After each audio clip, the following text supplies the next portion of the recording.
What's up, everyone? In this episode, we get a chance to sit down and talk to Adam Seitz, who is one of the nicest people you'll ever meet. Now, for people who don't know, Adam Seitz was the tour photographer and tour manager for the band Until I Wake, until recently, where he stepped away. Now, in this episode, we get a chance to discuss the challenges of balancing both roles while on tour, the daily life on tour, and what ultimately led him to taking the step. This is a good episode for people who want to become a tour photographer and or tour manager. Adam does go into the daily life of being a tour manager and a tour photographer and how realistically you're on the job 24/7 while you are on tour. And without any further ado, let's get into this. What's up, Adam? Hey, how's it going? I'm all right. For people who don't know you, you want to introduce yourself and explain a little bit of what you do? My name is Adam Seitz, and I'm a photographer. Previously, I did tour managing for different bands, but yeah, I guess like my main thing is just lately it's been photography. And yeah, I don't know. I used to be a musician back in the day, and then once COVID hit is when I switched to photography. So instead of being the one on the stage, I just wanted to basically showcase all my friends that were on the stage because I just like making people look as cool as they can. So yeah, that's what I enjoy. That's the name of the game. Yes. Now, what musician or what instrument did you play? I used to play bass guitar. Same here. Nice. Yeah, man, that's the funnest. If you miss a note, it doesn't really matter. That's kind of how I looked at it. I was just like, all my buddies play guitar or drums, and I was just like, what's the one thing they don't play? It was bass, and I'm like, well, I'm going to pick that up. And the cool thing about bass is that you can go extremely hard. Oh yeah. You can look super cool and pretending you're playing something extremely technical, but not usually. And trust me, there's been times where I have actually hit my guitar like on like the ground or whatever, and the input jack like completely like got screwed up, like it fell out or whatever. So technically I wasn't even playing, but like the show was only half over, so I'm like, oh, time to fake it. Yep. Fake it till we make it. I never got a chance to play on stage with my bass. That was kind of the one downside. I was in a band with a couple of my buddies, and I think it was 2018, 2019 when it was like we were just busy trying to record an EP, and we were all had one different schedules, and then I was in it for the music and other people were in it for other reasons, and it just eventually disbanded, which sucks because it was actually good. And that's coming from me who like I don't give myself compliments in that way where I'm like, oh yeah, I can always be better. But that band, I was like, yeah, we were good. Oh, man, that's like the toughest part about bands. It's just like it's almost like the question like how long is it gonna last? Like when is it gonna last? And even if something like good happens, getting like 4 or 5 different people all on the same page for like years, there's bound to be fights, arguments, whatever. So it's like you just kind of wish that you would have at least like been able to have fun with it a couple times on stage. Yeah, that was kind of what I was hoping for. But I mean, it was also very unique because the drummer and I came from like the post-hardcore punk background. So we love that kind of energy. The guitarist was more, I guess, what do you describe Knocked Loose? I'd say hardcore, maybe like, yeah, they're their own brand for sure. Yeah, it's like that kind of style beatdown, I guess. I don't know how to describe it. Or like anytime I listen to it, I'm like, yeah, I want to beat down. I want to keep going a pit, and I understand why this happens. So he was more in that route, and then the vocalist was more like Lamb of God, that kind of style of metal, and all of it together was very interesting and unique to where, like I said, we were good. Like there were some songs on there that I was just like, we were good. And then I just sit there and I'm like, damn. Yeah, do it again. Maybe. I mean, we're all, like I said, we're in our 30s now, and then the singer is in Nashville or somewhere in Tennessee. Don't know exactly where, so we've kind of all moved away, but we still got the EP. Yeah, you still like jam it sometimes. Oh yeah, every once in a while it'll just like pop up, and I'll listen to it and I'm like, yeah, this was good. I'm proud of this. But you did tour manage Until I Wake, correct? Yes. Yep. How did you get connected with them? So I actually, way back in the day, like maybe 15 years ago or something like that, I used to play in bands with each of them. Like just like local bands. We just did some stuff around like Buffalo, Rochester, Syracuse, maybe Pennsylvania. Like nothing like too major. But yeah, Ryan, the bassist, me and him, we got connected. We actually found each other on Craigslist in like 2011. Just looking like on. Uh, It sounds weird. I Yeah, know. yeah. I remember like I looked. I was like searching for a band at the time. I was in like another band, and I was like, well, I don't know. I want something like different, just like a little different style. So then I was searching, and I found Ryan. He played guitar, and me and him just met up one day, and from there, yeah, we just like started our local band, and we were a band for maybe like 3 years or something like that, 3 or 4 years. And yeah, it was definitely like pretty cool. And then I just like made a bunch of like friends and connections and everything. Yeah, pretty much everyone that's been in that band, um, kind of like moved on like progressively like over the years in like different bands. And then, yeah, like a part of Until I Wake. Naturally, like I've always been their friend, and they're like, "Hey, you do pictures now? Like, come hang out." And then tour manage as well. I actually started. I did the photography first. Then it wasn't till like a couple months or like a year later is when I actually like did the tour managing. Because I remember we had another guy do tour managing. Well, Ryan did it for like a little bit, and then this other guy did it, and I just wanted to help them out with like, so they didn't have to pay like a whole separate different dude. I'm like, I can try to do what I can do, and yeah, I just tried. I don't know. I wouldn't consider myself like a master tour manager or anything because that's not like my specialty or anything. But I just kind of did it to Fell do into it. the role, and you're like, all Yeah, right, I'm going to figure this out. yeah, yeah, yeah. I mean, do you remember the first tour where you were doing both photography and tour managing? Oh man, yeah. So the first tour that I was doing both, I didn't know what the heck I was doing. I was like pretty kind of stressed out or whatever. I was like on the phone with like their management all the time, like asking questions, and they helped out so much. But it was a tour with Till I Wake was headlining. Catch Your Breath was on that tour.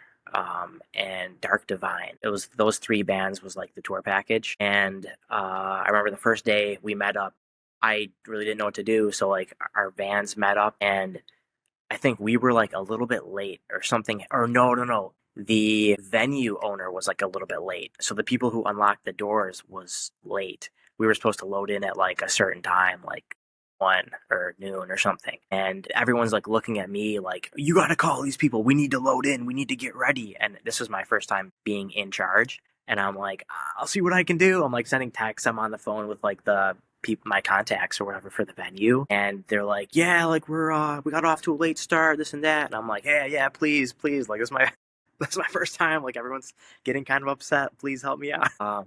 And then yeah, like everything ended up going smoothly. But I remember that like first day, I thought that was going to be like every day. Like every venue was going to be late. Like the doors were going to be locked. Everyone's going to be just upset at me. Luckily, like after that, like things went pretty smooth. But what's crazy is I was doing the tour managing and also photos and videos for all three bands. So I had zero time. Like my mind was just like, oh man, I gotta take pictures. I gotta do this. I gotta be on the phone with this guy. I didn't know what I was getting myself into, but it was kind of a cool experience, I guess. Like I'm glad that it happened. So that way I could look back on it and stuff, which is pretty cool. I didn't realize that you were doing all three. Like doing tour managing Yeah. and photography and videography for one band is a lot, but then, oh, hey, I'm doing it for all of them. It was just pure like adrenaline because I think like nowadays, if three different bands asked me to go on like do that, I don't think I could. I physically, my brain doesn't work that fast. Like it's not. I think I was just so hyped. I was so excited, and because it was like fresh, and I'm like, oh, this is great. Like all these bands, like they're happy with like the content and everything like that. So I Yeah, was just excited. excited to be doing it. And then, Yeah. yeah, you look back and you're just like, how did I do that? Yeah. Yeah, there is a couple of those moments for me where I look back with the amount of work and everything that was on my plate, and I'm just like, how did I do that? And thinking like today, I'm like, there's no way I could do it today. Yeah. But was It's there a moment that surprised you the most on that tour besides the first day? Yeah, the first day was very surprising. I guess just how like everyone kind of like came together. Like I was surprised at how well it turned out. I guess like not that I thought that it was gonna go terrible or anything, but like just like as soon as everyone just in, I guess, in touring in general, once they get in their groove, like they know like, oh, load-in's at 1, we get there, everyone shows up at a decent time, and they work together, like as far as building the drums, just people, everyone working as a team, like throughout the different bands. Yeah, so that kind of surprised me. It's just everyone grouped together in like a friendly way. It didn't matter if they were in the same band or whatever. So I was like glad that that happened, and that's just a common thing. Like with musicians, for the most part, they just kind of, if you need help, they'll help you out, which is cool. Yeah, I feel like musicians are really resourceful. And Mm. like, especially with the smaller bands where it's like, hey, you need to learn how to do this and learn how to do that. And I actually just watched a YouTube video of counterparts on Audio Tree, Okay. and they were talking about their set and their stage setup and all of that. And it was, I think it was the guitarist and his dad that built it. And I'm like, that's so cool. I'm just like, you Yeah. gotta be resourceful. Yeah, they're creative. Oh man, just yeah, the stage like setups that I've seen are just insane. Like Mhm. the fact that some people could think of that, it's creative, and with lights and everything. Yeah, and then another one that I still think was one of the most creative and surprisingly it went through was this Wildlife when they did their like Toy Story whole entire Disney theme. And Yo, that's sick. yeah, they built like this their own custom TV and had their own little like snippets and stuff throughout their set. And it was such a good show, but at the same time, like, how did Disney not get a hold of this? Is Disney Yeah, not seeing this and just be like, you can't do this? yeah. I always wondered that. Like, I mean, yeah. I guess if they did see it and they ended up suing or whatever, that means that you made it. Yeah, I think maybe for that tour, they were just like, I'm glad we didn't make it. Yeah, yeah. They didn't care enough. So, I mean, so when you were on tour with Until I Wake, what did the typical day look like with both tour management and photography? So I guess to start the day, we would wake up. We would usually, like on a good day, like a good planned day, you would wake up at the venue or like just within minutes of the venue. So that way it was like easy. Normally, like at a Planet Fitness close by, so that way you wake up, you shower, you could poop, you could do whatever you want. Yeah. And then once everyone's done with like showering and stuff, if the venues don't have showers at Planet Fitness, then we would go to the venue, we would load in. My job, like as tour manager, usually I'm like the first one off the bus in the venue, and I kind of like scope out the green room, where the drums are gonna go, where all the equipment's gonna go. So I kind of like the venue promoter, they let me know kind of, and then I let the band know if they're not like right next to me. So yeah, I did that, and I just helped load in as much as I could, just like grabbing gear. What else? Probably, yeah, once gear was all loaded in, we would try to just grab food. And then once the show started, I was always just like hanging out just to make sure like everything ran smoothly, or if venue staff needed help, bands needed help, there was any questions, whatever. And yeah, then once the show started, depending on what band that I was hired to do like the content photography for, then I would just kind of wait for that band to start playing and do my thing. And then after the show was done, then I would help unload and then get the check, you know, square up or whatever with the venue, the promoter.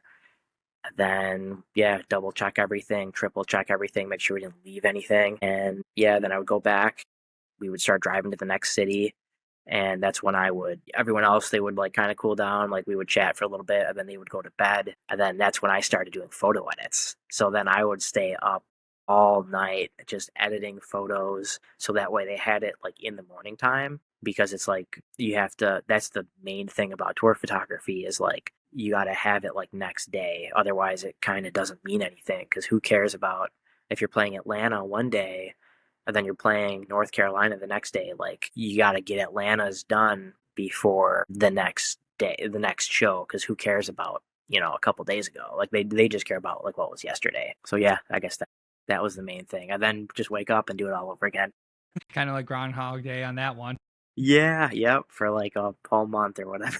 But I mean, a lot of people don't understand that with concert photography, where it is, even even when you're not touring and you're just shooting for a band, you go home, you upload the photos, you take a shower, eat, and then you're editing till 3 o'clock in the morning and then sending them off till the band's manager or whoever that email is so that they can post it the following day. Like, that is just it. And then when I did Riot Fest over the week or over in September I photographed it. It was, you go to the festival, you get checked in, you go shoot all day. I got back to the hotel around 11:30. You shower, found something to eat, which surprisingly in Chicago, downtown Chicago, it was hard to do at 11:30 midnight. Like, everything just closed down. And then I would edit till 4 or 5 in the morning and send them off, go to sleep for 3-4 hours, get up and repeat it, and did that for 3 days straight. And then the third day I got done at 5:30 in the morning. I was just like, we have to be up at 6:15. There's no point in going to bed. I think I just laid there and took like a 20-minute nap, and I got up and got on the train. And when I got home and all that, I crashed. Like, I was sleeping from like 4 o'clock that afternoon until pretty much 6 the next morning. Yeah, just resetting. Yep. But which role was more demanding? Probably it depends on the tour, but usually tour managing it's just a lot of like coordination, constant emails back and forth. Just I mentioned before this, like I'm so bad with using my phone in general, like keeping up with social media, texting. Like, all my friends, they'll text me and they won't hear back for another week. Like, I'm so bad with everything. So that was a kind of a struggle for me. I'd be glued to my phone, just looking at my emails, just waiting, like, oh, you just kind of being prepared. And I was pretty good at that. But outside of that, like in my personal life, like I am very unresponsive. But yeah, so similar. Yeah, it's like with the business, with clients, I try to email back within 12 hours or so. Like, if it's during my work hours, it's kind of hard to get back to them until I get home. And then that from like home till 9 o'clock at night, I'm always constantly refreshing the emails and all that, but I will still have like 15-20 text messages unread. I'm like, eventually we'll get to that, business. Yeah. Yep. Yeah. If there's like people relying on me, or if it's urgent or whatever, that's a different story for sure. Like, I'll do what I can. But if it's just like, hey, how's your day going? Like, nope, see you later. You're yeah, not interested in that. Back. Yeah, exactly. Now, how did you mentally switch from like the logistics to the creativity in such a fast-paced environment? That was tough. I think mainly what I did, I always tried to like wait for everyone else to just go to bed, because when we're all in the bus and we're all like making jokes and we're laughing, we're having fun, it's hard to like it's hard to like stop that. It's hard to, when there's fun going on, it's hard to like get away from it. So I was always like, yeah, I'll sacrifice my sleep. But, I waited for everyone else to calm down. Then once it was dark and quiet, I would just go into my mode. Yeah, I would like turn on, or I'd put on like headphones or whatever, just listen to whatever music, and just, yeah, the bus was super dark, so I was just on. I actually edited on my phone. Everything was on my phone when I did editing, Seriously? which was weird. Yeah, so my phone, I used what I think it's called the dongle, and it's you just plug it right into the USB-C, and then you put the memory card into that, and then it uploads right to Lightroom Mobile. And from there, I just edited everything. I never used a laptop. It was actually kind of impressive. That's really impressive, because that's a 4.7-inch screen or something like that, and no. And it's just like, how, like, that is, especially with the faders. Yeah, you just on your thumb. You're just doing this constantly, Dude, whatever. That's impressive. I don't think I could do that. I think I would need at least my laptop. But like you said, when everyone's sleeping and it's dark, it's kind of hard to, whip out the laptop and have that kind of a screen. Yeah, that was basically it. It's such like a bulky thing, and then I had my external hard drive and this and that, and there's like no room on the bus. It's just like a little couch, and everyone else's stuff is all around you. So really, yeah, this was like the easiest way. Literally just on my phone, boom, plug it in, waited for it to like upload. Yeah, it took a little while for it to like transfer anything. Once I had the photos on there, Lightroom Mobile, I just crushed it. Yeah, I usually got them done by the morning, or I would wake up early and then immediately try to like get them finished and then send them over before. Now, back to I just got a quick question about your music. What were you usually listening to when you were editing? My thing is, I like heavy stuff. I like old school Gideon. Bring Me the Horizon is always good too. Just like any era of Bring Me the Horizon. I think I like Suicide Season the best. Like that album was like my favorite. But even the newer stuff though, I like that stuff too. So Mhm. yeah, I think that was always kind of a go-to. Yeah, because when I edit, it's either one of two things. If I'm editing a certain band, I will, as soon as I get home, I'll put them back on because I want to get capture that energy. Mm, But then there's times if I'm like, editing B-roll, like camera photos and videos where I'm like, all right, they already got their main photos. This is just like my stuff. yeah, yeah. And then from there it is, there's Stick to Your Guns, Baby Metal. I will listen to Bring Me the Horizon. Who else? Surprisingly, Sleep Token is on there if I want to go more atmospheric. But it's usually like I need that high energy. And like I always joke like Baby Metal, like they either love them or hate them. I absolutely love it because it is such a good gateway band for metal. Yeah. And it's just fun to me. I'm like, I Mm, don't know what they're saying. I don't care what they're saying. The instrumentation is awesome, and those girls can just take a hold of a crowd. And I'm very impressed. Like I saw them live in New York City. I think it was 2 years ago, oh, wow. and I was just impressed where they came on and the whole entire crowd went nuts, and it was chaos from start to finish. And the only other time I've really seen that was System of a Down at Riot Fest.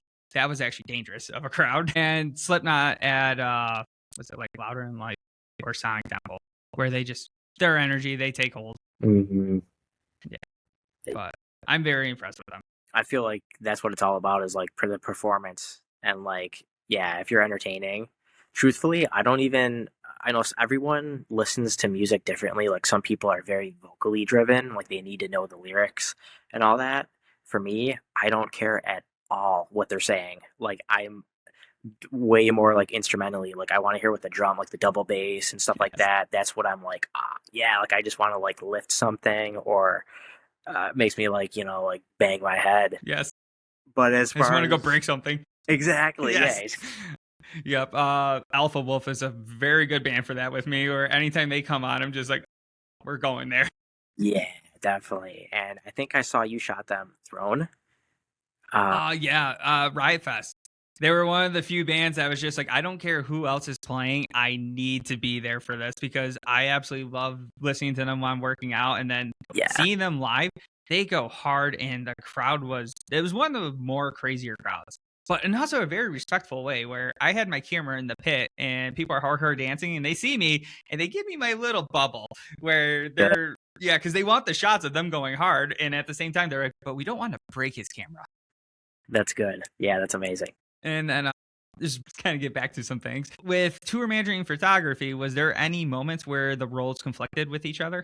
I would say like the timing, I guess. Just yeah, because like I mentioned, just staying up all night editing. So I was like pretty tired in the morning time. But then part of my job is like I have to be like pretty much the first person off the bus in the venue. I've got to be alert. I can't just be like totally like a zombie. So yeah, that was kind of tough. It's just like the lack of sleep, I guess, because my photo schedule was like during the nighttime, but then kind of early-ish is when the tour managing happened, and I would always get calls like or way early from their management because if they needed to get a hold of the band or anything like that, sometimes they would just directly call me, and I always had my phone on vibrate just so I didn't miss anything. So I would like just be getting to bed at like 5 a.m. from photos, and then at like 7 a.m. the manager would call me, and I'm like, oh, hello, I hate it.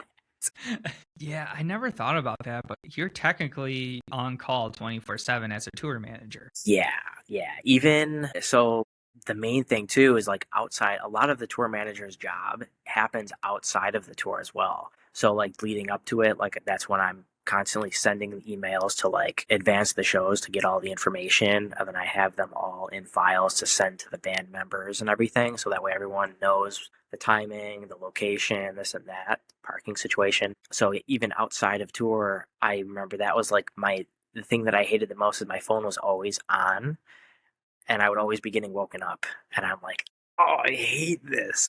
I hate it. Like, I just like to sleep. Yeah, it's just like, give me like 5 hours to sleep and then we're good. But Yeah, yeah. so then I guess what ultimately led you from taking the step back from tour managing and tour photography?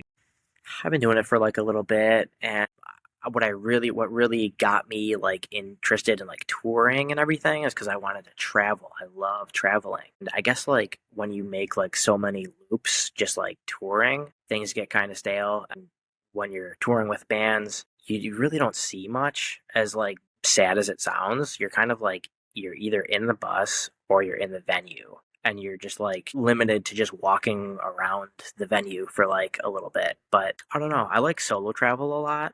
I do a lot of hiking and everything. Hiking and camping is like my main thing. And when I was touring, I didn't really have too much time like outside of tour to like take trips to actually do stuff. So I'm like, I don't know. I recently got a dog as well. So I'm like, I don't know. It just kind of my interests kind of shifted a little bit. I just wanted to enjoy more of like me time rather than spending time with six other dudes farting in a bus, stinky, and yeah, it's just I don't know. Yeah, Maybe I'll I do it can again. see Who knows? that. I mean, I can see that. And like just listening to you talk about it and the lack of sleep, and that does take a toll. Because like even doing the photography for 3 days with Riot Fest, like I said, it took a toll. And being 33, it was like a good 48 hours of just like solely just trying to recover from the Ex- lack of sleep. yes. Where like 10 years ago, I'm like, oh yeah, 2 hours of sleep, we're good, let's go. Now I was living off of 5 hours and RX bars and coffee. There was a lot of caffeine in those 3 days. But Yeah. what was the decision difficult to like emotionally or professionally to step away from it all? Yeah, absolutely it was.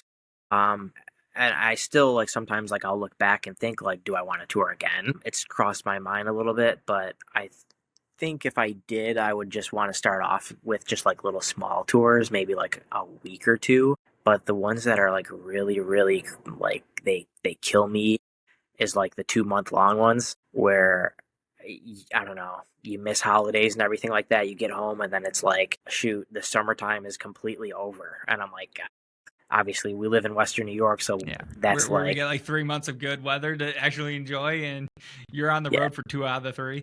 yes, yes. But yeah, no, it was very hard. It was very hard. And yeah, I think I think it was ultimately like the best decision for me though, because I think I'm like way happier doing my own thing. I'm more of like a lone wolf. I kind of really, like I mentioned, I enjoy camping and hiking, and I like doing stuff just alone at my own pace.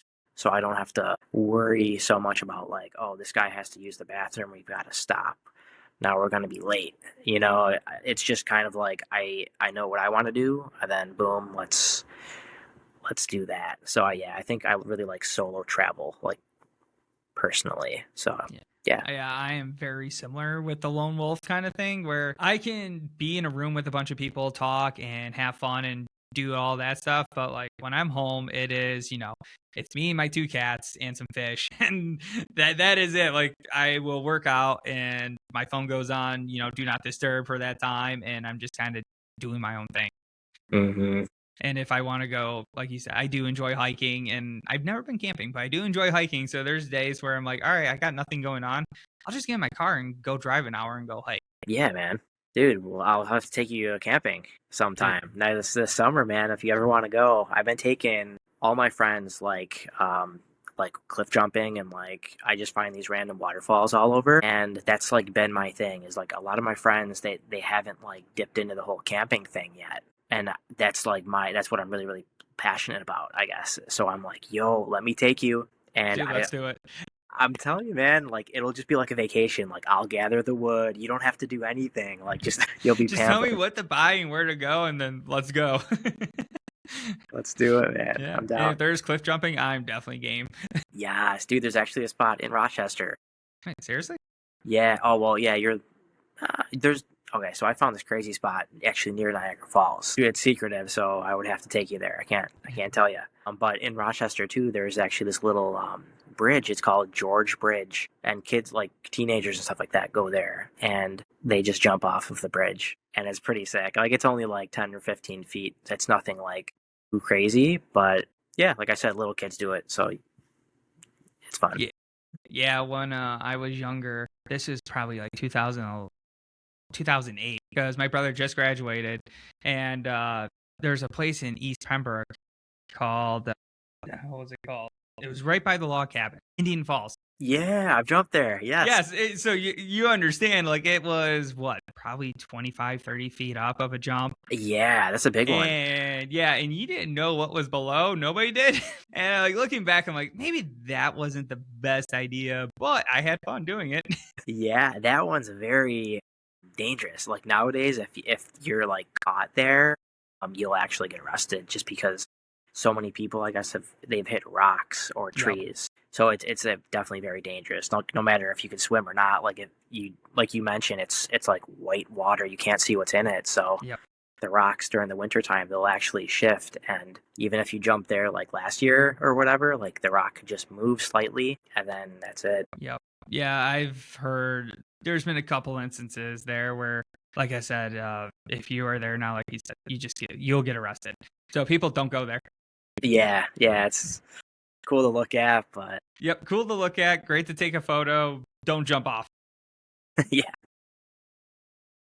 Now, since leaving the road in tour management, has your relationship with photography changed? A little bit, actually. I think what mainly happened was I was burnt out. So when I left, like I was almost completely burnt out. And I remember making like a post online, like on Facebook or whatever, just letting people know like, hey, I really just want this summer completely off. Like I don't want to do anything. Please don't hit me up for photos. Like just give me till like, I don't know, the Halloween time or whatever, because that's what I love, Halloween photos. So yeah, I was just completely burnt out and I really just wanted a break. And that's what I did. Like all summer, I was just hiking, camping. I went to the Adirondacks a bunch of times. I went to the Smoky Mountains, like all that stuff. Yeah, recharging the batteries. Exactly. Yeah. And I'm still kind of, what I've learned is I can't overwhelm myself. And I've figured out a system. I needed to raise my rates a little bit. So that way it kind of, because I was doing photo shoots like when I was home from tour literally every day. So like I would get home and I would only be home from tour for like maybe a month. And that whole month was completely bombarded with photo shoots. And I'm like, again, I want to sleep. It's So like I need to recover, and you need the recharge, which doing photography even off the road, it's not exactly the recharge. yeah. So I think with anything, like it's good. And then also give yourself some break. I think that's like really, really important. So I think what I'm finding now is like I'm figuring out more of like a balance now that my schedule is like more like I know that I'm going to be in Western New York for, the future or the near future or whatever. I can plan things out better. So I don't have to cram everything in. So I'm like, oh, okay, like I'm going to be home. It's like, when do you want to do the photo shoot? Like I'll talk to my clients and just kind of figure it out from there. But there's no like super rush. Like it's not like, oh man, like I leave next week. Like we need to get this done. That's kind of stressful. So yeah, I think just kind of finding that balance. And that's kind of what helped when I left, I think, touring. Now, is there any lessons that you learned while touring that you carry into your work today besides the balancing? Yeah.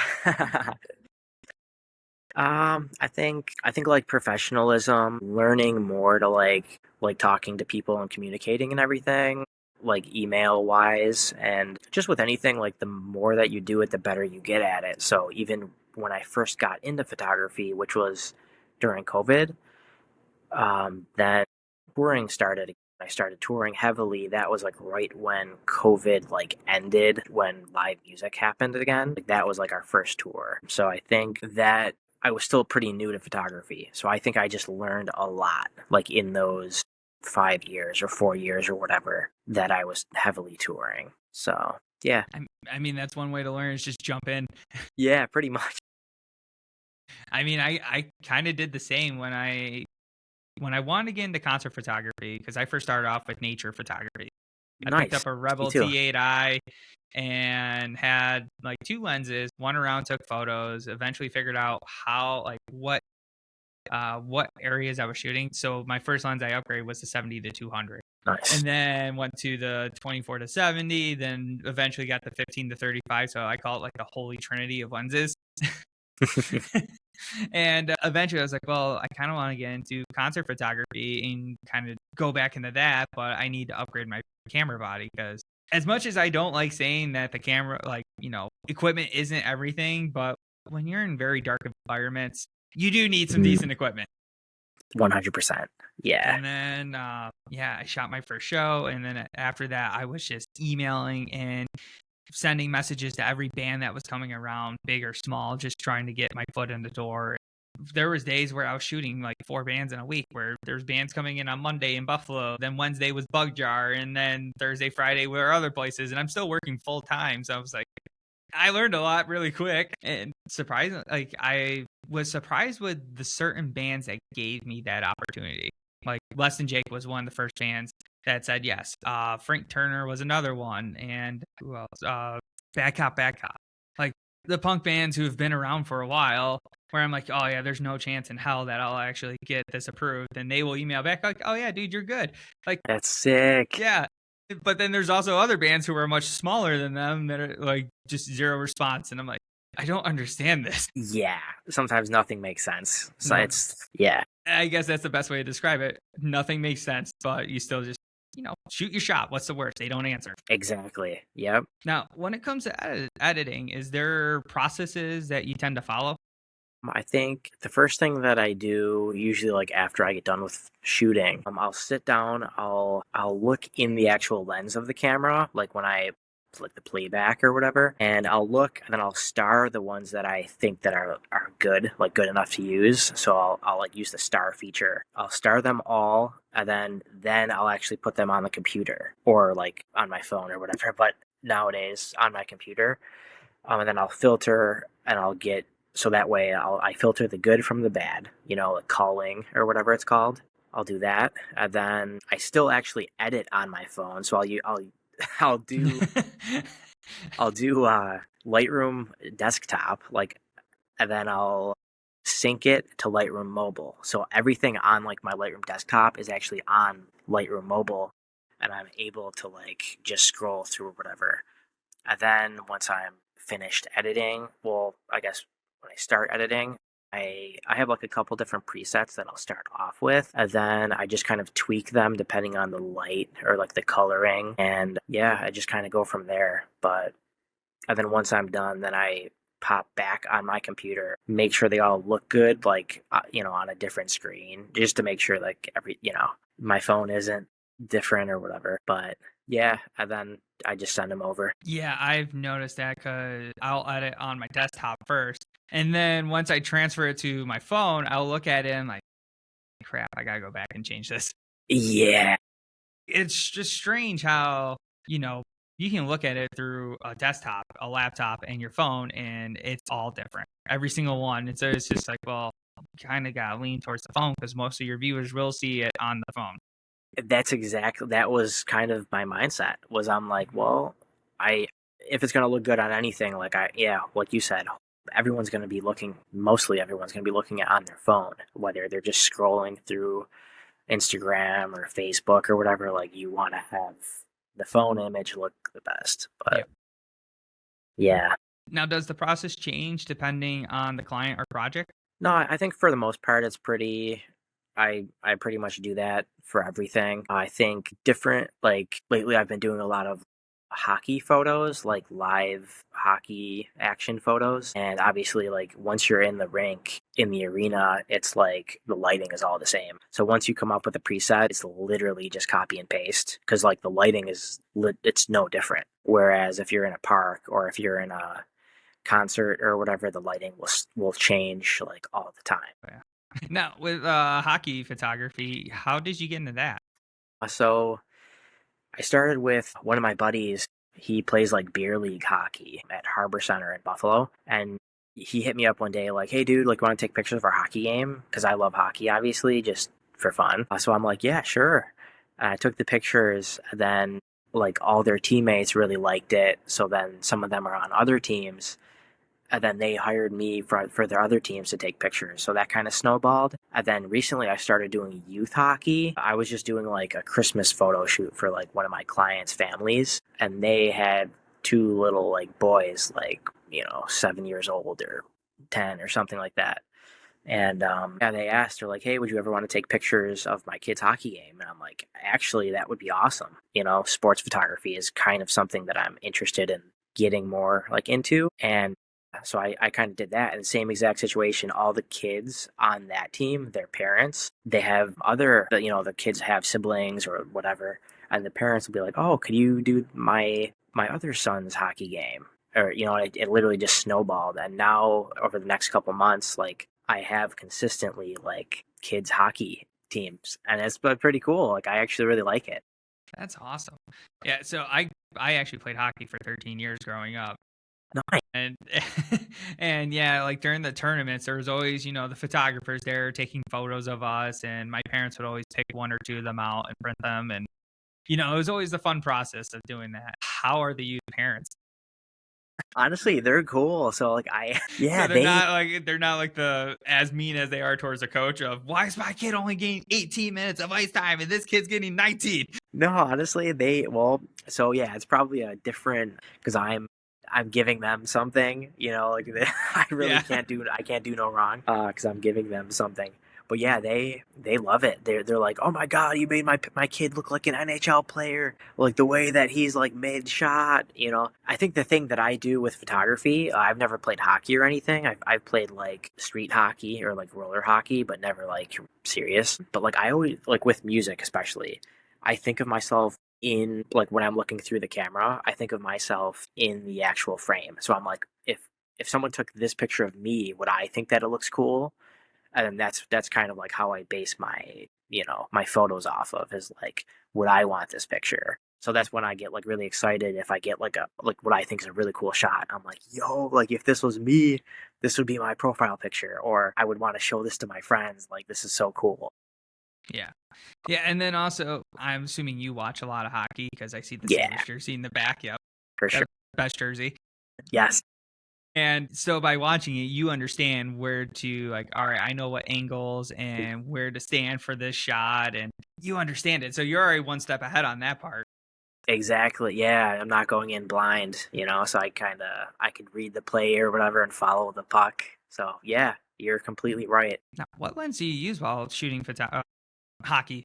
So typically so I have a first I shoot on a Sony A7 IV, and the lens that I use for hockey is a Tamron 70 to 180 millimeter, which is cool because it like you zoom way in and you could honestly see pretty clearly when they're like I'll stand behind the goalie net and then you can see the players when they're coming from the other blue and you can get like a really crisp shot of them.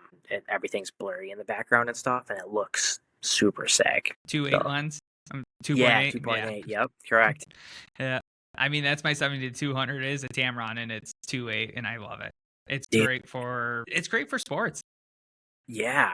Yeah, anything. I love that lens for portrait photography, live music photography, everything. That's literally my go-to lens. I love just getting that bokeh. It's the best. That was my main area of shooting originally, so that was why I'm like, all right, I'm going to upgrade to the 70 to 200 first versus a 24 to 70 or 15 to 35, where I'm like, I don't use that focal range as much. Yeah. But looking back on tour photography and all that, is there a moment that you're like, yeah, I'm most proud of? Yeah, I think it was getting through that. There's two, I say like the toughest tours that I had to like get through was the first tour that I mentioned where I was doing photos and videos for the 3 bands and tour managing. So I'm like really proud that I got through that and everyone like congratulated me. They said that I did good or I did good enough. So I was like happy about that. And then the other one was more, it was only like a year or two ago. I went with Until I Wake to Europe. We did like a European festival tour, and that was like one of the toughest tours because we were like in Europe for like a month, and then we came back and we started a whole nother tour that was like a month and a half long. So that was like just 2.5 months of nonstop touring. Yeah, and that was like right before I got my dog. Like literally, like I think I was home for like 3 days. I slept with my dog, And then I had to leave, so my parents were like sending me pictures, and I'm like, oh, I kind of just want to be home with my dog because he was like a little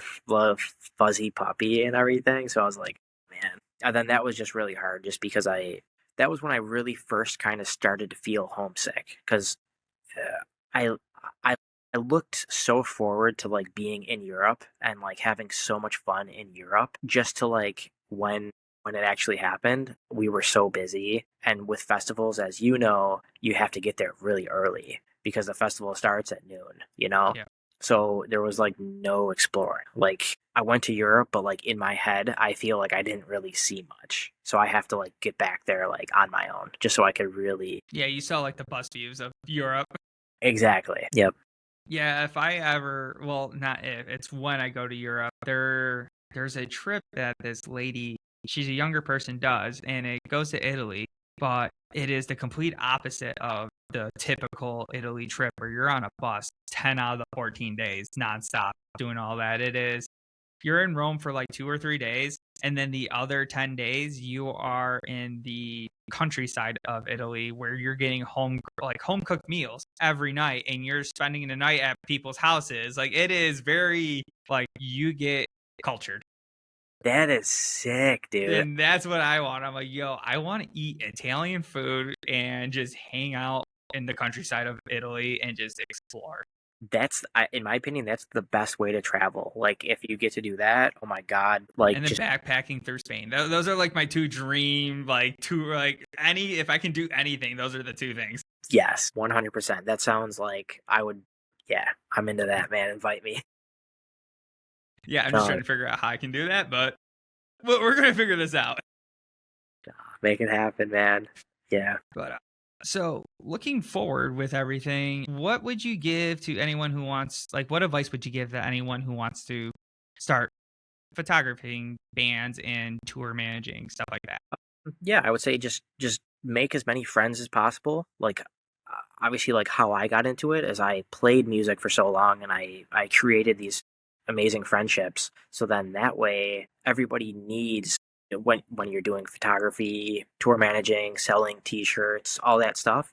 If you have friends in bands, they always need stuff like that, but they will always look for their friends to do that job rather than just some stranger.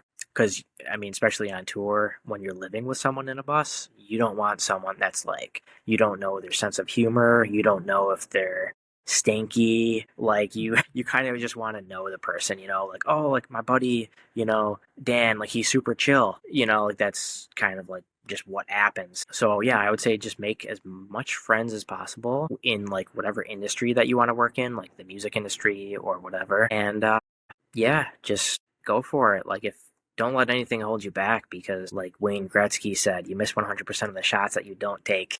So Yep. And another thing to that I will say is to learn how to take no as a positive critique in a way where like I can't count how many times I've gotten rejected, and I give myself like 10 seconds to just like say whatever four-letter words I want to come out of my mouth, and then I'm just like, all right, we're done, time to move on. And you grow that thick skin of like, you know what, it is what it is. And trying to explain that, especially to people who are younger who may not understand that, it's a little bit challenging. But I always just, no's are a good thing. You learn more from the no than from a yes, because when you get that yes, you are going to really appreciate it and put all your effort and energy into it. exactly. Yep. And going back, like, just because someone says no, it doesn't mean that you're not good. It just means maybe they have a friend or whatever that they already have for the job.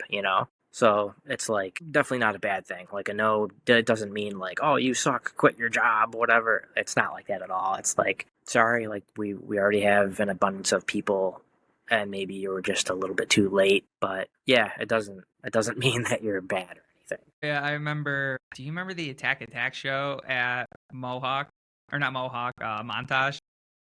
Yeah, was it within? Wait, yeah, I know what It was them and was it Traders? Traders, I think, was there, and then it was also Belmont. Belmont, yeah. Yep. Yes. And I remember reaching out to every single artist, just seeing if I could get a photo pass. And I could not get one, but I was like, I already got a ticket. I'm still going to go. Got there and I saw like 9 or 10 photographers. I'm like, I am so happy I did not get a photo pass. Yeah, especially at that venue. Yeah, I mean, it's a 390 cap venue for people who don't know. And it's a very interesting size room. Like I don't even know how to describe it. It's kind of like a rectangle, but the stage is in the corner. Yeah. And when you have 9 photographers there, it's way too many. And they definitely took liberty. And I just remember Attack Attack's drummer calling that show out about that. I was like, yeah, I get that. Yeah, it's frustrating. It's frustrating when there's too many cooks in the kitchen, for sure. Yeah. But like I said, that was one of the shows I was kind of bummed. I was bummed at first that I didn't get it. And then going there and seeing everyone else, I'm like, I'm glad I did not get it. It's just too much. And then same with Census Fail and Story of the Year earlier. I think it was like a month or two ago. It was at Riverworks. And I love both bands. And I wanted to photograph it. And I was bummed that I couldn't get a photo pass, even with the photojournalism rock DNA that I work for. And I get there and the lighting was god awful. Like it was the violet reds and the blues and the purples that just give off that god awful glare on the face. And my buddy was photographing it, and I just looked at him after. I'm just like, dude, I feel so bad for you. You're gonna have to spend so much time editing one single photo. And he's like, don't remind me. I'm like, I'm enjoying this. So like, there's always a reason why something does not work out. Because realistically, I did not have the time to spend 6 to 8 hours per band, probably like really heavily editing those photos to try to make them look good. Besides black and white. Yeah, black and white's always like the last resort for me. It's like, but I mean, there's also times where I'm like, no, black and white does make this look a lot better. And it's not so much because of the color, but it's just the contrast of the photo itself. Where that looks good. Yeah, it tells a different story for sure. Now, is there any advice that you give to anyone starting out in photography? Yeah, I would say, yes. I mean, kind of same thing. Like, don't hold back. Like, whatever you're interested in, whether it's nature, just take cool pictures of anything, even with your cell phone. Like, on my personal Instagram page, if you look there, I take pictures of abandoned buildings. So like, abandoned buildings, nature, just random stuff, but it's all with my cell phone. Just because I don't like to bring my $3,000 camera in an abandoned building that you never know if you're going to have to like fight a homeless guy. Fair enough. But I've seen those photos, but I never knew that it was just off of your smartphone. Yeah, literally. It's crazy. I just have like a Google Pixel number 6 or whatever. Yeah, it's just through editing and stuff, you can do crazy things. Just pop it into Lightroom Mobile, or there's another app I use called Snapseed that makes like you can do like an HDR filter on there, and it just makes if there's like a graininess, like there's dirt on the ground or something, it like brings out the dirt and it makes it look even like grungier than it even was. Awesome. Yeah, that is awesome, because I know there's a lot of photographers, and I was one when I first started off that I'm like, I don't like grain. And I feel like the more that you get into photography, the more that you're just like, grain's good. It could be sick. Yeah, depending on how you use it, it's like, don't get me wrong. There's certain photos, like when I was editing, I'm be posting my dad's Corvette photos, but when I was doing like heavily editing those, I made sure like there was little to no grain, because I didn't want it where like, say a picture I took of Newfound Glory where it was a bright orange all over them. And I'm just like, there's only so much I can do. And the grain just added that texture that it needed to just make it look unique. Yeah, I agree. Definitely agree. Yeah. But yeah, my tip for anyone who wants to start out is, like you said, just go take photos. Don't hold back. Ask questions. 99% of us are nice and will not like if you start talking to us about photography, we will talk for hours about photography and help you out any way that you can. Yes. Yep. Yeah. And it's like you can't there's really no right or wrong way to do things, like if you think that it looks cool, that's kind of like your creation. That's your art. You can't no one can tell you like that it sucks, because if you think that it looks cool, then there's somebody else out there that's going to think that it looks cool. So even if you have some weird takeout I don't know, you take a picture of like nature and then you get rid of the grass green or something. So I don't know. Some people would think that's weird. Who knows? Maybe someone would be like, "Oh my god, this picture looks actually really cool without the green grass." Who Yeah. knows? Who knows? Yeah. And for me with that, it is I still look back at my original like concert editing photos, and they are, a complete 180 to what I do today, where there's certain photographers that love the punchier look, and that's awesome for them. I'm more of a cinematography, whatever that word, how to describe it. But yeah, I love that kind of style, which the irony of that is when my first full-time job or first adulting job was a movie theater, and I love going in there and watching movies when I was younger. I'm like, yeah, full circle in a really weird way. But I mean, it took 5 years of editing and just kind of learning my style and my ways. Hmm. It does not happen overnight. No, yeah, I think it's like, I mean, with any kind of artwork where it's like you're constantly growing. So like even today, like I might learn something today that I'm like, oh man, I wish I knew this years ago. But like that happens like all the time. Like I'm never like set. I'm never like, yep, I know exactly what I'm doing. Like no, I almost never know what I'm doing. I just kind of play around with things. Yeah, every different like scenario is different. So doing hockey might be different than doing concerts or a haunted house. I've been getting into, well, over the past couple of years, I've done haunted house photos too, and those are super fun because you can play around with lighting and everything. Yeah, it's just constant evolving and just learning. It's a never-ending process. Yeah.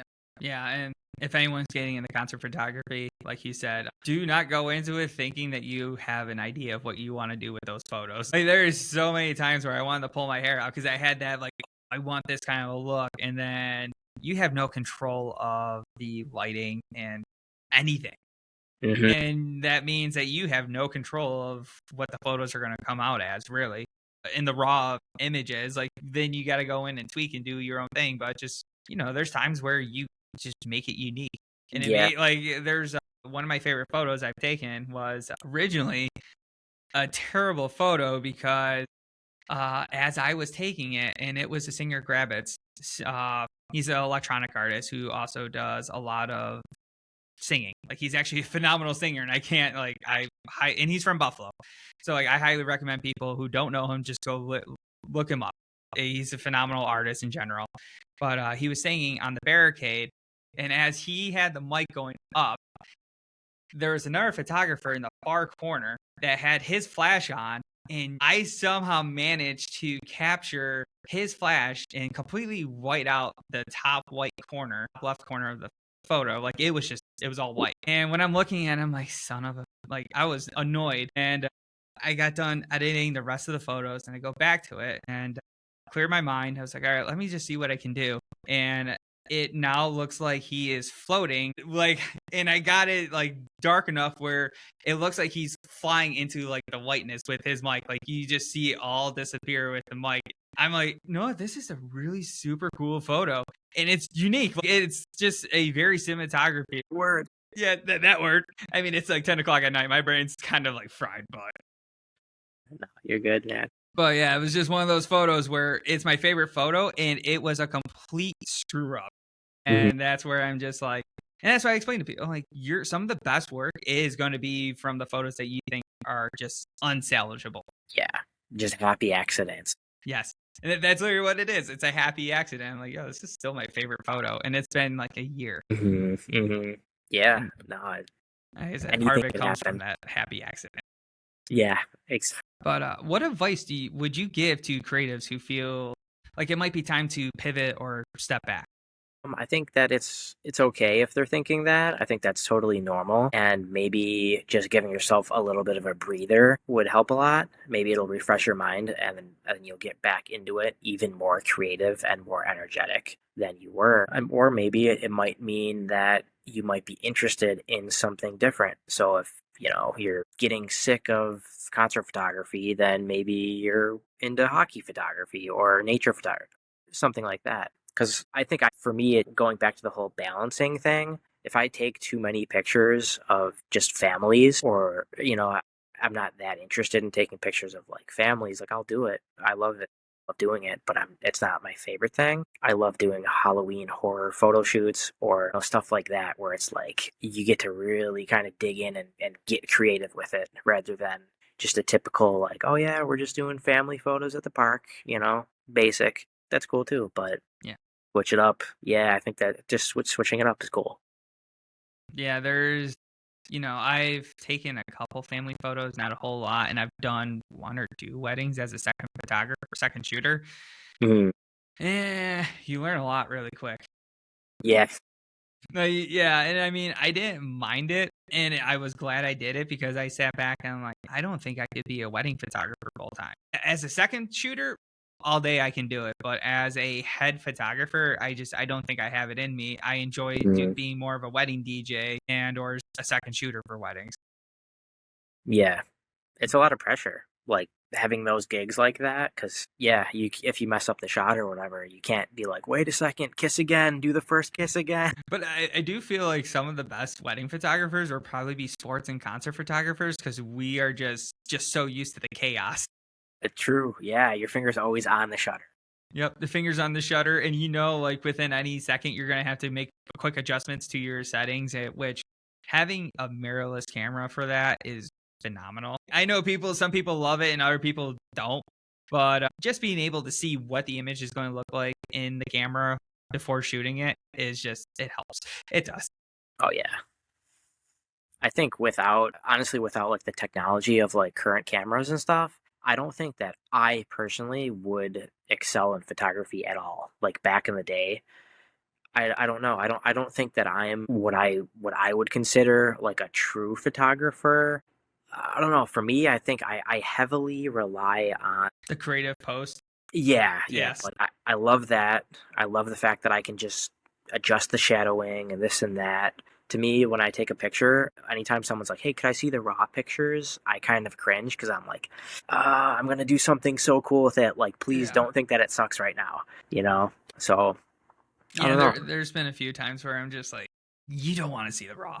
And they're like, Yeah. why? I'm like, because it is not what the edit it is. And Yeah, he's like, trust me, just trust me, yeah, just please. trust me, don't. Yeah. But I'm also the same because I'm like, I don't think I've never been in what's the dark room. Oh yeah, with the I, like the red light and everything like that. yeah, I've never been in one. And I Me wouldn't too. know where to begin with that or understand how to take pictures with film. I've never Right. done it. It's always been digital, which, it makes life a lot easier, but it also allows us to get very creative in post. So like like you said, there's 2 different aspects of, digital photography and I don't know, old school photography. Yeah, I guess film or whatever. Yeah. It's just 2 different styles. And like I said, I would not know where to begin with that. Same. I mean, it interests me, but at the same time, I'm like, yeah. Yeah, I give those old school photographers like so much credit. Like when I look at old pictures, especially of like concert, like if you look at pictures of I don't know, the Beatles or something like that, maybe like they're doing some crazy thing with their guitar. I'm like, "Oh wow, someone really had to like wait for that exact moment." Yeah. And they weren't just wasting film, like obviously like with us nowadays, you're just taking 1,000 pictures, you're Yep. just snapping away. But like back in the day, like they would literally like consider it wasting film if you took a picture that wasn't like you didn't know that it was going to be a good picture. It's like, oh, you just wasted film. What are you doing? Yeah. Yeah. Like you said with us, where we can have our settings shooting 1/500th of a second. Mm-hmm. And if the guitarist is going to do, swing his guitar or jump into the crowd or whatever, you can just get ready and just click, and then you got like 50 photos in 5 seconds of of what's Yeah. happening, and you're like, all right, I can go through and figure out which one exactly I want, and then delete the rest. So yeah, back then you got one shot. Yeah. But I will say I've gotten better of not shooting 500 photos per artist. Yeah. I try Yeah. to learn for sure. Yeah, because I'm like, how many shots of the band can you truly get? Either you get 1 or 2 of each, and then afterwards, what I like to do is, get the crowd shots. Mm-hmm. If there's people in the front screaming the lyrics back, get a shot of that. Go in the pit and get the shots in between the heads of like, make them more enticing because I feel like bands want that more than the pit shot of them looking super cool. They're like, yeah, I got 100 of these, but you get the crowd with it, it's like it brings a whole different meaning to it. Yeah, like it really makes them feel like rock stars because people are looking up at them and they got a bunch of people in front of them, so it's cool. I completely agree. It's amazing when you have like 100 people in a crowd, how you can make it look like 1,000. Yes. Like you can do that, you're doing your job right. Yep. I've been playing around with fisheye lens lately too, and that looks crazy. Also, not really off topic, but I've been playing around with I got an Insta360 camera. It's like I use it for like videos, like cliff jumping and everything. But like recently, I started using it in concert photography too, and it's sick. Like you just like it's a 360 camera, so it has two different lenses on the side, and it's on like a selfie stick thing. And I just like put the selfie stick up, and I'll hold it in the air, and it captures the whole room, and it looks like a sea of people. Like even if, like you said, there's only like 100 or 200 people there, it looks insane. I love it.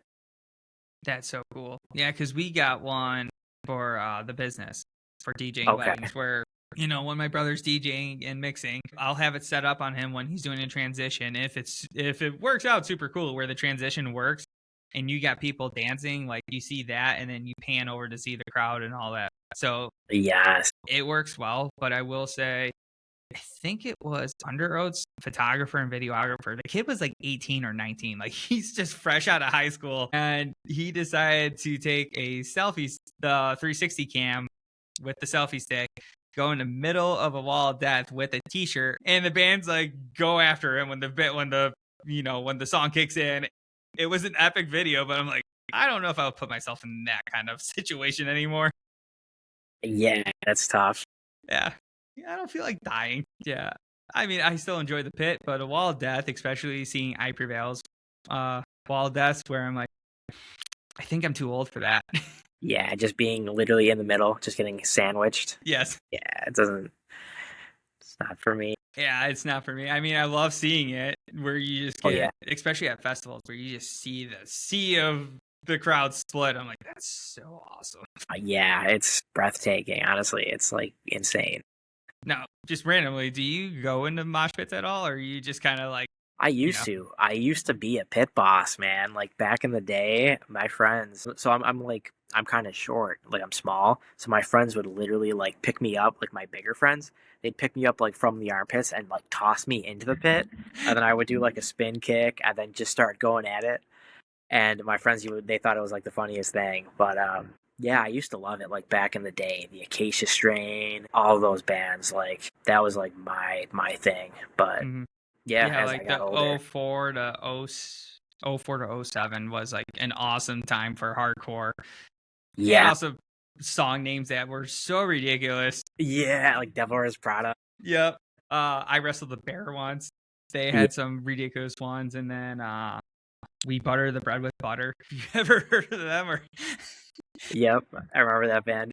Yeah, and then like Sky Eats Airplane. Yes. I'm like, yo, bring this back for the love of God. It's 2026, and we have some of the 2006 bands coming out with new albums. Come on, bring this back. Bring back the random artist names that are like, this makes no sense, but it's awesome, or the song names too. Yes. Oh man, actually, so a little bit off topic, but me and my friend Adam, his name's also Adam Drizga. He's like the founder of Frostbelt Entertainment. Me and him, we are like starting a hardcore band pretty soon. Sweet. Yeah, so we're kind of like in the works. We've been working on it for like a little while now, but we're just kind of starting to come up with music, and that's kind of like the idea that we're going for, is like that old school style. Yeah. Like like 2007, 10 or whatever.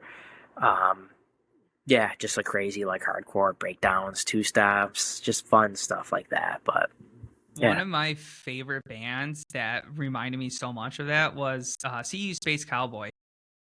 Yeah. Oh, they were sick.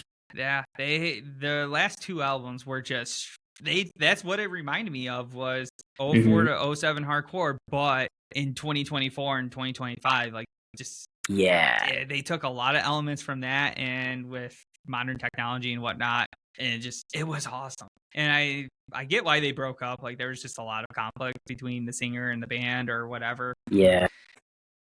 Yeah. I think Boundaries does that really good too. They're Mhm. like they have that old school metalcore feel, but they're current and they're one of my favorite bands. I think Boundaries. I love them. Is there a song for me to look up? Because I know the name, but I can't think of a song off the top of my head. Oh man, they've got a couple. One of them, let's see, it's called "Is Survived By." That's a good one. Yeah, that might be one of my favorites. But they just released like a new album. "Easily Erased" is another good one. The first one, I actually have to look this up. It's like, what the hell's the name of it? It's gonna. They have just like crazy, crazy breakdowns where it's just like so heavy. Let's see here. It's called "Turning Hate into Rage" is the song name. That is a great name. Bro, the breakdown, like halfway through or whatever, or like 30 seconds into it, is just like it's gonna be your new gym song. Like you're just gonna freak out as soon as you hear it. It's love it. I would laugh my ass off if that was the song title and it was just a pop song. Yeah, it's just not at all. I mean, I love when bands do that where they're like, "This is the most heaviest song," and it's the most poppiest song that they have, and I'm like, Yeah. I'm still Yeah. gonna go hard. I don't care, but I still respect it. It's a fun joke. Yeah. Yeah. Yeah, band I've been listening to a lot lately is there's two bands, and they're both they're not hardcore, but they're I don't even know how to describe Calling All Captains. They have a lot of elements of like Sum 41 because they are from Canada. Not sure what part of Canada, but like they have some. It's a mix of like Sum 41 and A Day to Remember. Oh, They that's have some cool. heavier stuff, some poppier stuff, some punk stuff, and it's all very well mixed together in their albums. Like they just released a new album, and it's only 7 songs, and it's like 30 minutes long, but like the flow of the album is perfect. I love that. And then another one is Ben Quad. Have you ever heard of them? I don't think I have. No. Their newest album I did a review on, and the best way I could describe it, it is Hot Mulligan with a Midwest emo and Motion City soundtrack with Commit This to Your Memory. Like both all that together, and it is a phenomenal album. There's some heavy stuff, like the first 2 or 3 songs, there's actually some heavy riffs where I'm like, oh, you can throw down, and then there's a couple other songs where it's just strictly like Motion City soundtrack where I'm like, oh, it's a push pit and you're screaming along with the lyrics. Like those are two artists. I'm like, yo, if you like driving music or whatever, or if you're cleaning, you're like, yeah, I don't want to listen to something super heavy. I would recommend those two. Yeah, I'll have to check that out. That's cool. Yeah. Well, I know we're getting towards the end of this, but what are you excited for with creativity? Like, what's going on? Let's see. Yeah, I think I really so with like the hockey pictures and stuff like that. Like lately, I've been getting a lot of like the team photos, like the actual like posed. They'll be in the locker room and stuff, and they'll have their jersey in the background, and I think that's like kind of really cool. So I've been getting more into that, and yeah, just I think I'll always be excited for horror photography. Any time of year, if someone wants to hit me up and be like, "Yo, let's do a horror photo shoot, fake blood, we'll get some weapons." 100% into that. That's like my favorite, I think. I would definitely love to see like to be like the second person there just kind of watching it because that does interest me too. I love the horror aspect. Mhm.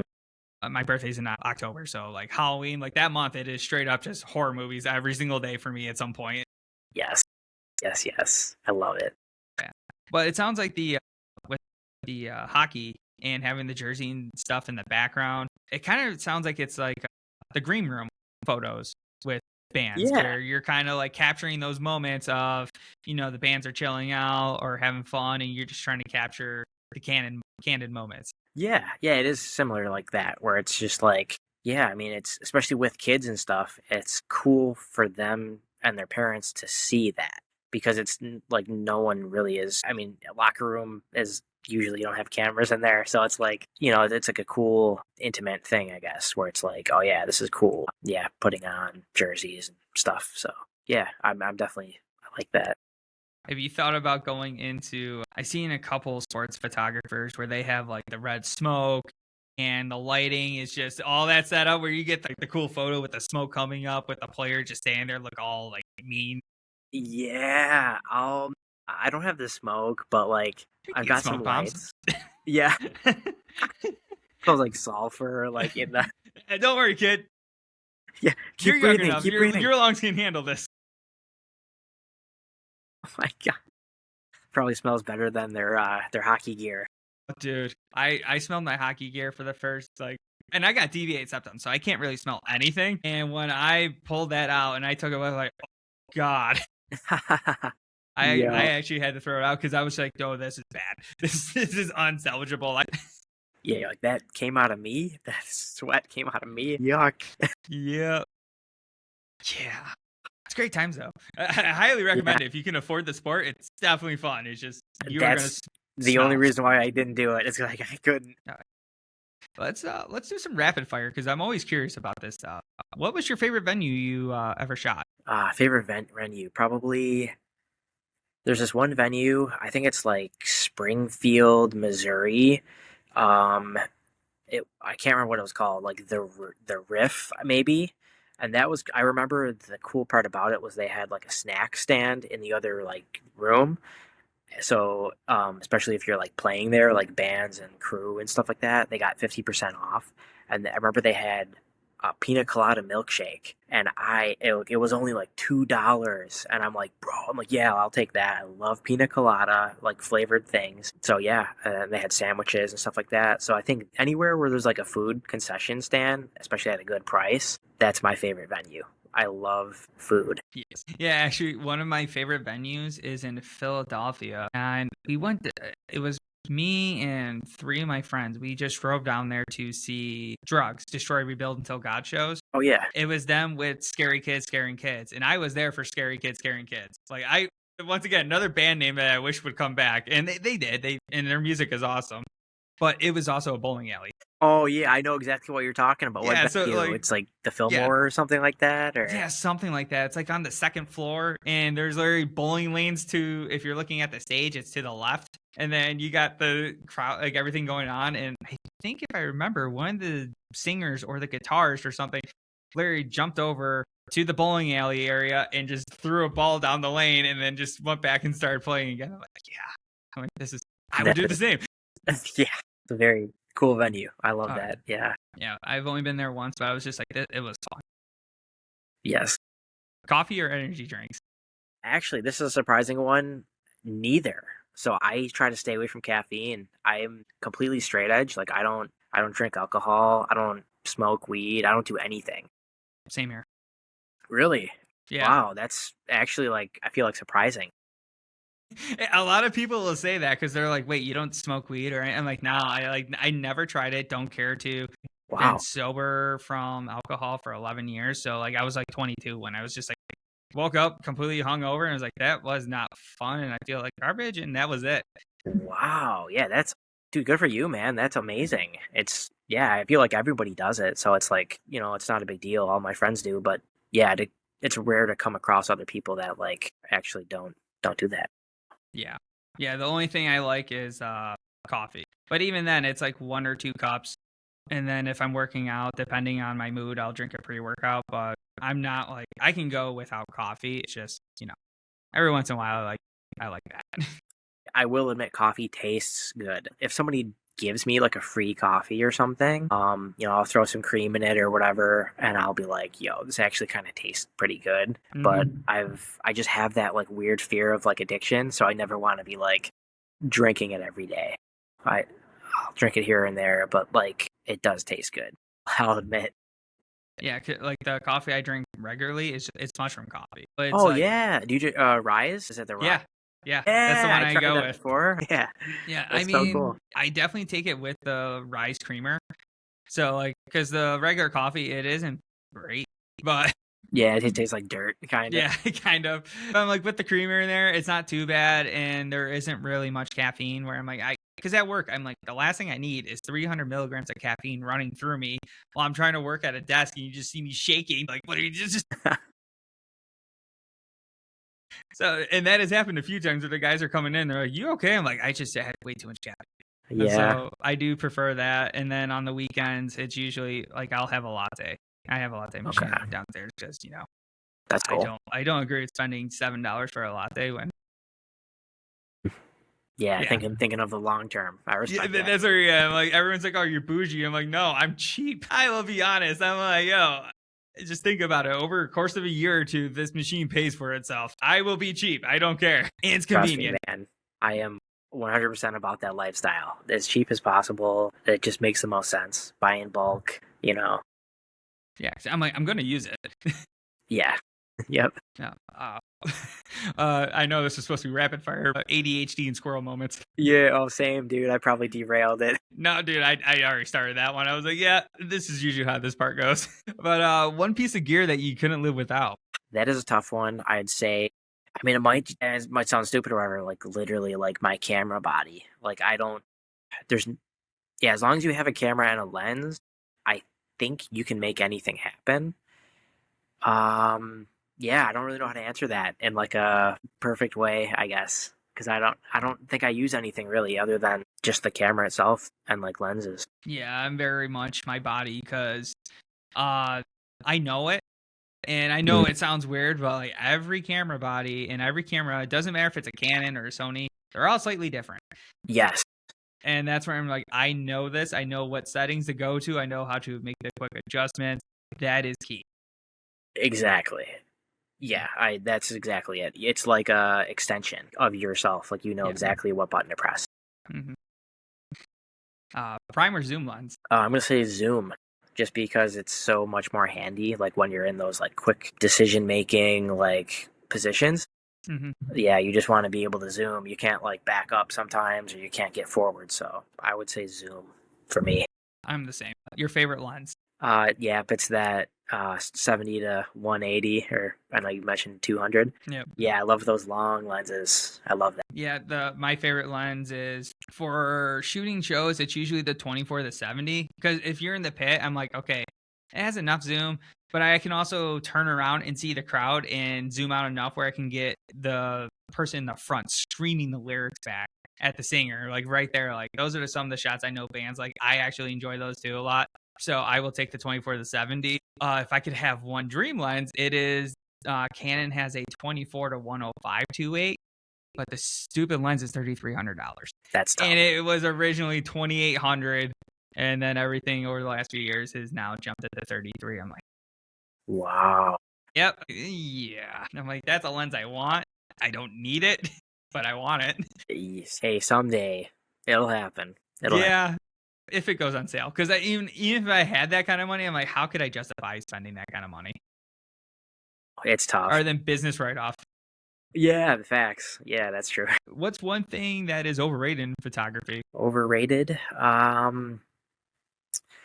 This is just personal opinion, maybe hot take. I'm not a super fan of like the filmy photography. Like I know, like we kind of mentioned it before, where like it probably takes a lot more talent. But when I see like filmy photographers, my brain, I don't really understand it. I don't understand how it looks good. To me, I'm just like, it's just like taking a raw picture. Like I don't know, or I could edit it to make it look like add the grain and stuff like that.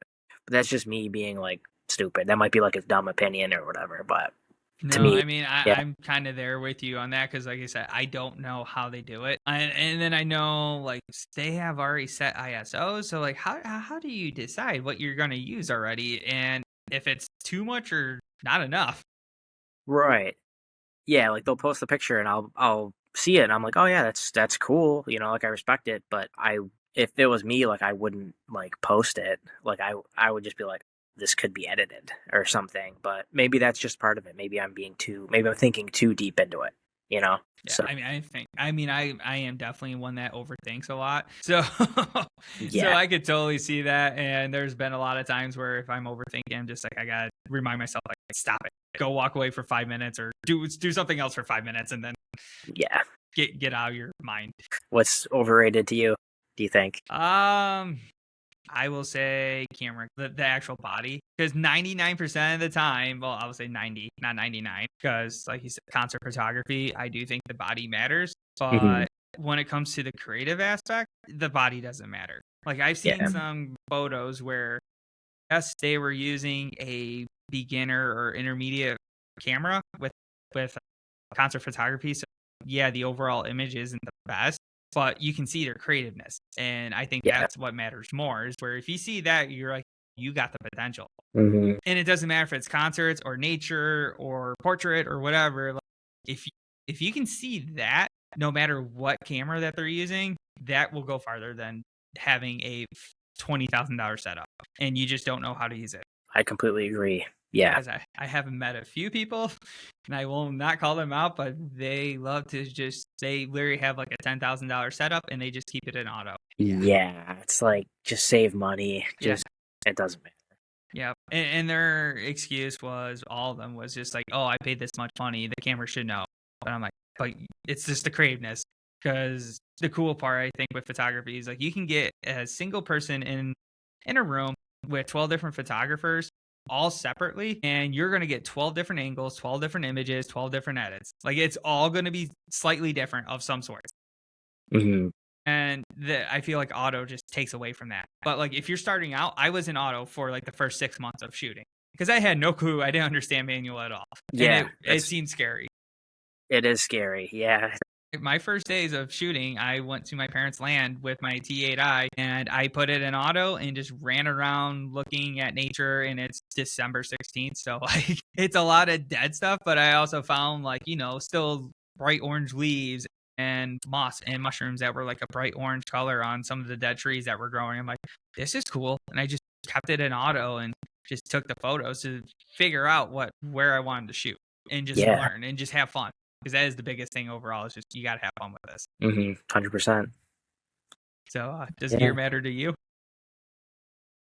I think you kind of nailed it. Where the main thing would be the low light. 100%. I don't think I could get some of the shots that I get as far as concert photography without my Sony A7 IV. Just because I know, it's like a full frame. It's just good in low light. If I had even like I started off on a Sony what is it, 6400, mm-hmm. and I remember like I took a couple pictures and I'm like, it's doable, but then like the A7 IV was just a world of difference. Yeah, as far as noise and everything. So yeah, the same with mine when I went from the T8i to the R6 Mark II.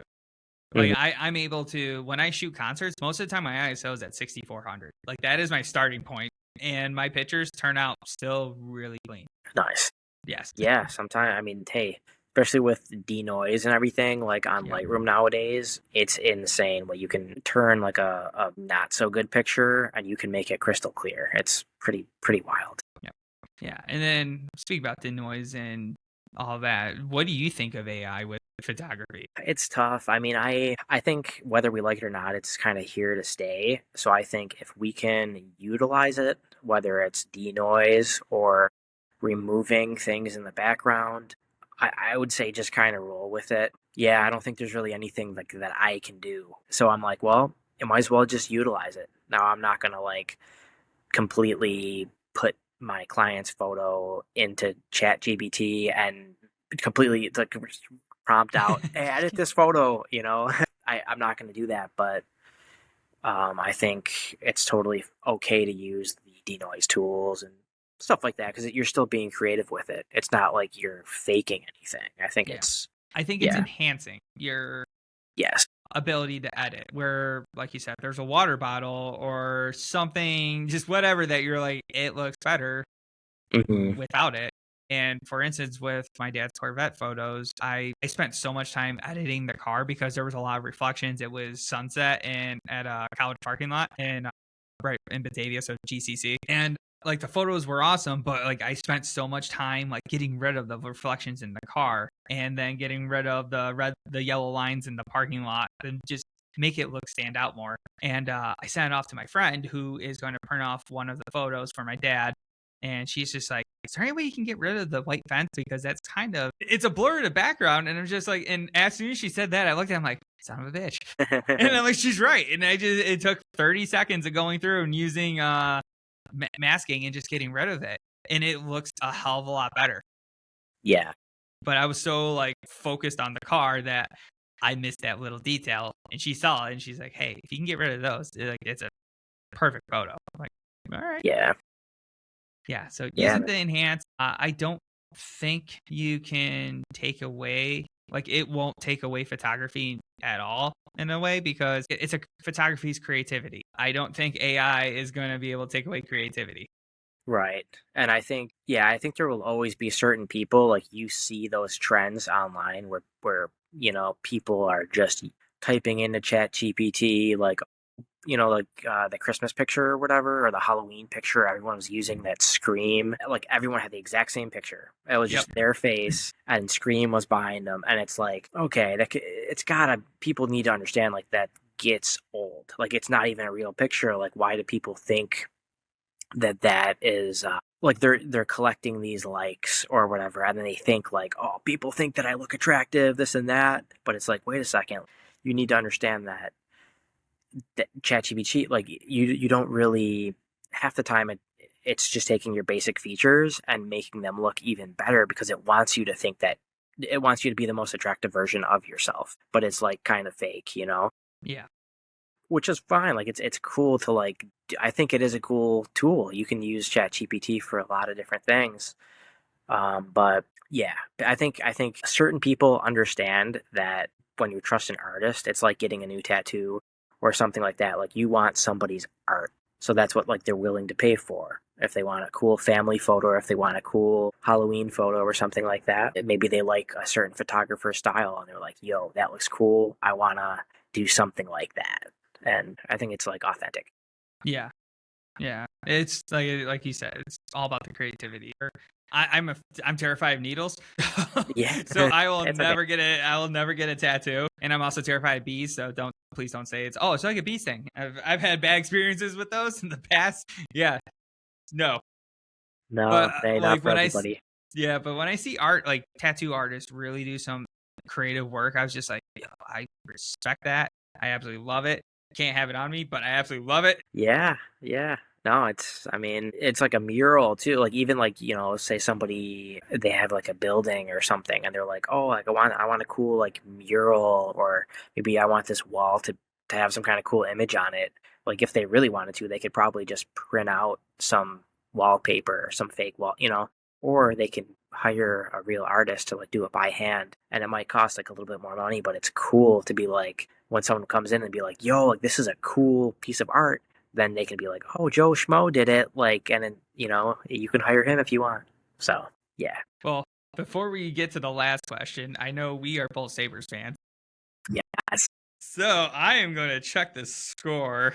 Yeah, let's go. They were winning when we started. They won 4-2. Let's go. Yeah, let's go. Hey, I won $20 on DraftKings. You won $20. I never gamble. Smart. I'm terrified to gamble. That's another thing. Smart. But yeah, now I think they're now 1 point out of third place from Dude. Montreal, because that was like a 4-point game for us. Yeah. Oh, that's cool. That's cool that it didn't go into overtime, too. Yeah. Wow, man. This is like the first year. So I've been, like, hockey's always been my favorite sport, so I feel like I was always the only one where people are like, hey, what are you doing today? I'm like, I'm watching hockey, even though the Sabres sucked for 14 years. So now I'm finally, like, genuinely excited, and my friends understand. They're like, oh, yo, do you want to watch hockey with me? And I'm like, yeah, let's go. Yes. Like, nobody understood, like, especially during playoffs. My ass was glued to the couch from like 6 o'clock till midnight every single night, especially the first rounds, where it's just like you're flipping through between games, where the one period was done, you flip to the next game because you probably can catch the next 10 minutes of that one, and then you flip back, and it was awesome. Playoff hockey. Oh my God. Nothing comes close to it. Actually, well, the Four Nations last year was phenomenal. That was some of the best hockey. Yes. Yeah. Mm-hmm. Well, all right. Where can people find your work? So Instagram, my, I guess, like, I haven't really been posting photography lately, but it's Adam Seitz _photography. That's where I do, like, my family photo shoots, horror photo shoots, concert photography. And then my personal Instagram, it's called Fuzzy Man Baby, and that's, like, I do, like, nature, like when I go camping, abandoned buildings, and just personal random pictures of myself, or my dog. Yes, I just think it's funny because, like, if I hear Fuzzy Man Baby, the last thing I would expect on that page is abandoned buildings, dogs. Yep. Yeah. That's a little different, but hey, I figure it kind of stands out. Well, Adam, thank you so much for doing this.